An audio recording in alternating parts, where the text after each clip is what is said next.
உதயநிதி முதல்ல இது தமிழ்நாடு. எங்களுடைய கேரக்டரையே புரிஞ்சுக்க மாட்டீங்களா? அன்போட வந்தா அரவணைப்போம், ஆணவத்தோட வந்தா அடிபடைய மாட்டோம், எதிர்த்து நிற்போம். அமித்ஷா அவர்களே, நீங்க இல்ல, உங்க சங்கி படையே கூட்டிக்கிட்டு வந்தாலும் உங்களால் ஒண்ணும் இங்க பண்ண முடியாது.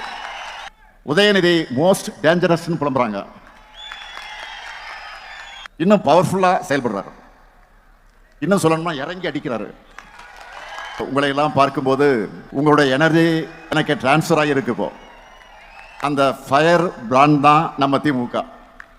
சும்மா எடுத்தோம் கவிழ்த்தோம்னு இங்க எதையும் பண்ணிடல. தெரு தெருவா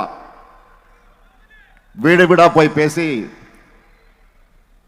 டீ கடையும் சலூனுமே அரசியல் மேடைகளாக மாற்றி மக்களை எஜுகேட் பண்ணோம். உலக வரலாற்றை எல்லாம் சொல்லி நாம் ஏன் இன்னும் பின்தங்கிய நிலையில இருக்கோம்னு எடுத்து சொல்லி மக்களுக்குள்ள நல்ல மாற்றத்துக்கான விதைய சிந்தனையா விதைச்சாங்க. அண்ணா பேசுறார், கலைஞர் பேசுறார், நாவலர் பேசுறார், பேராசிரியர் பேசுறாருன்னு சொன்னா மக்களும் குடும்பம் குடும்பமாக வந்து அவங்க பேச கேட்பாங்க. அவங்க பேச்சில் சொன்னதையெல்லாம் மக்கள் அவங்க ஊர்ல எடுத்துக்கிட்டு போய் சொல்லுவாங்க. திராவிட உணவை அப்படியெல்லாம் வளர்த்தாங்க. தமிழை நசுக்க வந்த இந்தி ஆதிக்கத்தை விரட்டினாங்க. அதனாலதான் தாழ்ந்த தமிழகமே அப்படின்னு கவலைப்பட்ட காலத்தை மாத்தி இப்போ திரும்பி பாருங்க தமிழ்நாட்டை என்று சொல்லுகிற காலத்துக்கு நாம் வந்திருக்கிறோம். அவங்க ஜெனரேஷன் அடுத்த கட்டத்துக்கு நகர்ந்ததும் அவங்களுடைய உழைப்பையும் தியாகத்தையும் கொள்கை உணர்வையும் அடுத்தடுத்த தலைமுறைகளுக்கு கொண்டு போகணும்னு தலைவர் கலைஞர் அவர்கள் சிந்தித்து எண்ணி உருவாக்குனதுதான் இந்த இளைஞரணி. இந்த பயணத்தில் நாங்கள் சந்திக்காத சோதனைகளே இல்லை, துன்பங்களே இல்லை, துரோகங்களே இல்லை.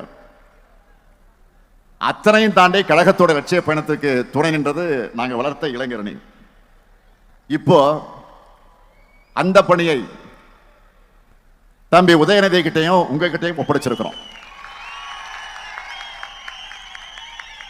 அவரும் தன்னுடைய பொறுப்பை உணர்ந்து இன்னும் பவர்ஃபுல்லா செயல்படுறாரு. இன்னும் சொல்லணும்னா இறங்கி அடிக்கிறாரு.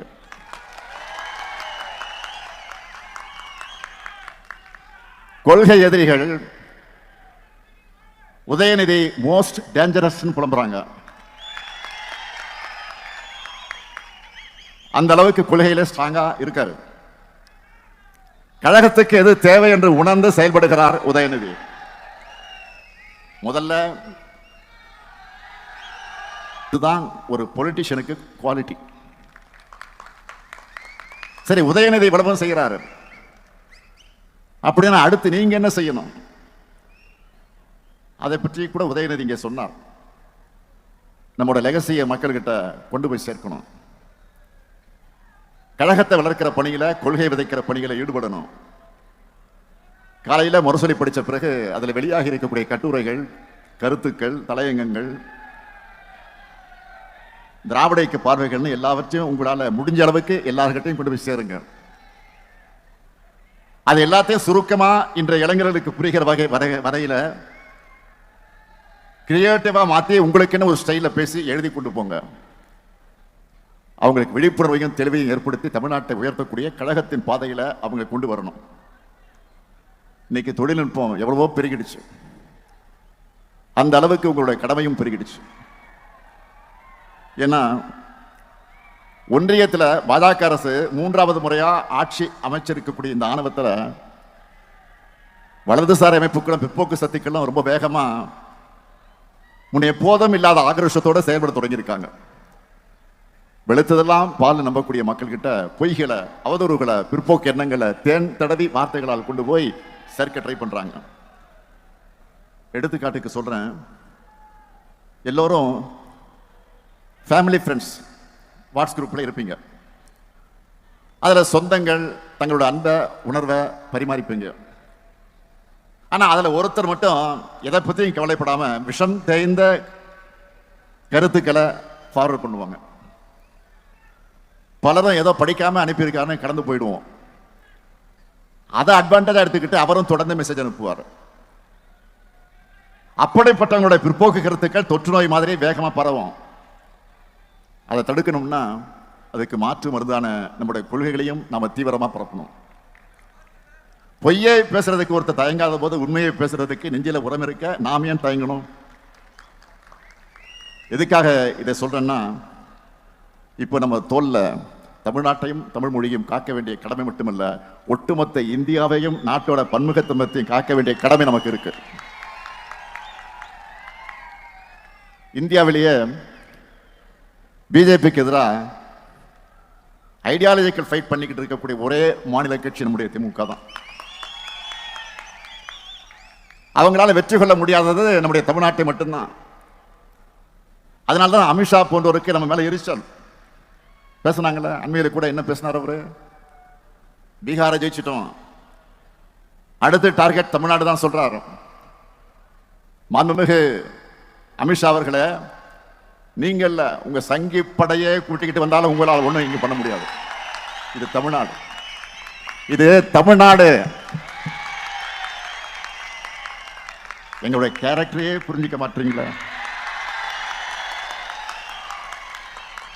அன்போட வந்தா அரவணைப்போம், ஆணவத்தோட வந்தா அடிபடைய மாட்டோம், எதிர்த்து நிற்போம். மீண்டும் சொல்றேன், அன்போட வந்தா அரவணைப்போம், ஆணவத்தோட வந்தா அடிபடைய மாட்டோம், எதிர்த்து நிற்போம், உங்களை ஜெயிச்சு காண்பிப்போம். இங்க கூடியிருக்கக்கூடிய இளைஞரணி தம்பிகளுக்கு சொல்றேன், ஒவ்வொரு தலைமுறைக்கு முன்னாடியும் ஒரு வரலாறு ஒரு கடினமான கேள்வியை முன்வைக்கும். அதுக்கு ரியாக்ட் பண்ண முடியாம மண்டியிடக்கூடியவங்களை வரலாறு மறந்துடும், மக்களும் மன்னிக்க மாட்டாங்க. ஆனா வரலாறு முன்வைக்கிற கேள்விகளை எதிர்த்து ஃபைட் பண்ணி வரலாற்று திருத்தி எழுதுறவங்களை மக்களும் மறக்க மாட்டாங்க, வரலாறு மறக்காது. நீங்க எல்லாம் வரலாறு படைக்கணும். அதுக்கு எப்பவும் மக்களோட மக்களாக நீங்க இருக்கணும். மக்களுக்காக இருப்பதுதான் அரசியல். அந்த அரசியலை செய்யத்தான் உங்க எல்லாருக்கும் பொறுப்புகள் வழங்கப்பட்டிருக்கு. மக்கள் கிட்ட போங்க, அவங்க கூடவே வாழுங்க, அவங்களுக்காக குரல் கொடுங்க. இதுதான் உங்களுக்கான டாஸ்க். அரசியல்ல சொகுசு எதிர்பார்க்காதீங்க. இங்க கடுமையாக உழைக்கக்கூடியவங்களுக்கு தான் இடம் கிடைக்கும். அந்த இடம் கட்சி பொறுப்புல மட்டும் இல்ல, மக்கள் மனசுலயும் நிரந்தரமாக இருக்கும். பேரறிஞர் அண்ணா அவர்கள் தலைவர் கலைஞருடைய உழைப்பை பாராட்டினார். தலைவர் கலைஞர் என்னை பத்தி சொல்லும் போது உழைப்பு உழைப்பு உழைப்புன்னு தான் சொல்வார். இப்ப நானும் தம்பி உதயநிதி அவருடைய உழைப்பை பார்க்கிறேன். அதே உழைப்பு உழைப்பு உழைப்பு, அதைத்தான் உங்க கிட்ட எதிர்பார்க்கிறேன். அந்த உழைப்புக்கு இருக்கக்கூடிய இளைஞரணி படை தயாரா? உதயநிதி பேசும்போது கேட்டார், வரும் தேர்தலில் இளைஞர்களுக்கு வாய்ப்பு கொடுங்க கேட்டார். அவருக்கு மட்டுமல்ல, உங்களுக்கு நான் சொல்லிக் கொள்வது, இன்னைக்கு உள்ளாட்சியில, சட்டமன்றத்தில், அமைச்சரவையில், நாடாளுமன்றத்தில் நாட்டையே திரும்பி பார்க்க வைக்கக்கூடிய அளவுக்கு செயல்படுகிற பல பேர் இளைஞரணியிலிருந்து வந்தவர்கள் தான். நாளைக்கு உங்களிலிருந்து பலரும் இந்த இடத்திற்கு வரணும். நிச்சயமாக வரத்தான் போறீங்க. அதுக்கு தயாராக இளைஞரணியும் தாய் வீட்டை பயன்படுத்திக்குங்க. கடந்த கால ஆட்சியாளர்கள் செய்த தவறுகளை, குற்றங்களை, துரோகங்களை மக்களுக்கு நினைவுபடுத்துங்க.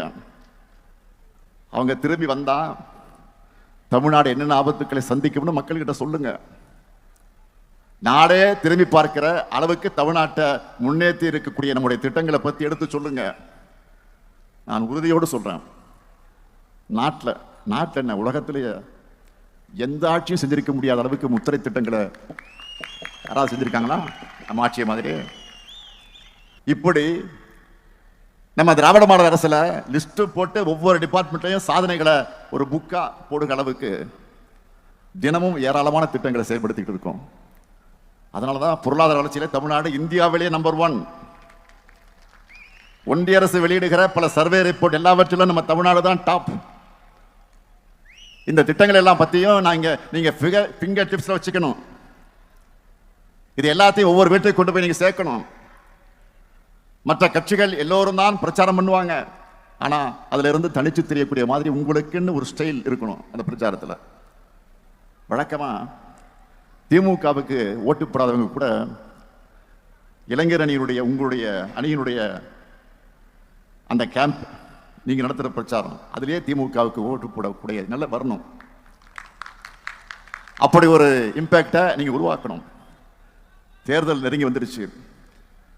மக்கள்கிட்ட நீங்க சொல்லுங்க, 10 ஆண்டு கால தமிழ்நாட்டை படுபாதாளத்தில் தள்ளின அதிமுகவினர் தாங்கள் ஏதோ உத்தமர்கள் போல வேஷம் போட்டுக்கிட்டு வந்து வாக்கு கேட்பாங்க. அதேபோல் தமிழ்நாட்டுக்கு துரோகம் செய்வது மட்டுமே வழக்கமாக வச்சிருக்கக்கூடிய பாஜகவினர் வழக்கம் போல தங்களுடைய பொய் பரப்புரைகளை பரப்புவார்கள். பதற்றத்தை உண்டாக்குற அரசியலை வச்சு எலெக்ஷனை சந்திக்கலாம்னு வருவாங்க. இவங்க கிட்ட கைகட்டி வாய் புத்தி அடிமை சேவகம் செஞ்சு கொண்டு இருக்கக்கூடிய தமிழ்நாட்டோட உரிமைகளை தமிழுடைய சுயமரியாதை அட வைக்கலாம்னு நேரடியாகவும் மறைமுகமாகவும் வேலை செய்ய பல கூட்டங்கள் இருக்கு. 2026 தேர்தலில் மக்கள் முன்னாடி இருக்கக்கூடிய கேள்வி என்னன்னா, இன்னும் 50 ஆண்டுகள் முன்னோக்கி நடைபெற போறோமா, இல்ல ஆண்டுகள் பின்னோக்கி இழுக்க முயற்சி பண்றவங்களுக்கு அடிபணிய போறோமா? ஆக அந்த கேள்விக்கு மக்கள் விடையளிக்க போற விடைதான் திராவிட மாடல் ஆட்சி 2.0. அதுக்கு நீங்க எல்லாரும் கடுமையாக உழைக்கணும். திராவிட முன்னேற்ற கழகத்தோட எதிர்காலத்துல தான் தமிழ்நாட்டோட எதிர்காலம், தமிழகத்தோட எதிர்காலம் அடங்கி இருக்கு. அந்த எதிர்காலம் பல நிறைஞ்சதா ஒளி நிறைஞ்சதா தமிழ்நாடு நம்பர் 1 என்று சிங்க நடை போடுகிறதாக அமையணும். நீங்க தான் திராவிட மாடல் 2.1 அடித்தளமாக இருக்கணும். இருப்பீங்களா? நம்ம மிஷன் என்ன? திராவிட மாடல் 2.0. நம்ம மிஷன் என்ன? திராவிட மாடல். திரும்ப சொல்லுங்க, சத்தமா சொல்லுங்க. நம்ம மிஷன் என்ன? அந்த வெற்றிக்கான பயணத்தை இன்றைக்கு தொடங்குங்கள். விடைபெறுகிறேன். நன்றி, வணக்கம்.